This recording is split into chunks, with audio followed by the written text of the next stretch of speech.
কারণ কি? আগের না পিছের, আগেরটা তো সবাই জানি, পিছের একটা কারণ আছে। কারণটা এক মিনিটে বলে দিই। ইব্রাহিম আলাইহিস সালাম আল্লাহ পাকের ইবাদতে গভীর মনোযোগে চলে গেছে ইবাদতের ভিতরে, নামাজের ভিতরে। তখন হঠাৎ তার মনে পড়লো ইসমাইল আলাইহিস সালামের কথা এবং তার বিবি হাজেরার কথা। তাদেরকে যে এই বনবাসে কাবা শরীফে দিয়ে আসলাম, আরে আমার সন্তান স্ত্রী কেমন আছে? তখন ফেরেশতারা বলল,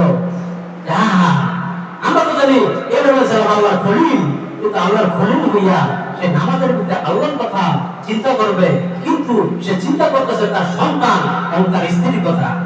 তখন আল্লাহ বলেন, তুমি তো আমার খলিলের অন্তরের খবর জানো না, আমি রব্বুল আলামিন জানি আমার খলিলের অন্তরের কি অবস্থা। এই যখন হযরত ইসমাঈল আলাইহিস সালামকে জবাই করলেন, তখন আল্লাহ রাব্বুল আলামিন বললেন, ওরে ফেরেশতারা দেখো যে আমার খলিল কি করে। তোমরা না বলেছিলাম সে নামাজ পড়তো, স্ত্রীর কথা, সন্তানের কথা চিন্তা করে, ওই দেখো ওই সন্তান দেয় আমার খলিল জবাই করে। চিল্লাইয়া বলেন সুবহানাল্লাহ।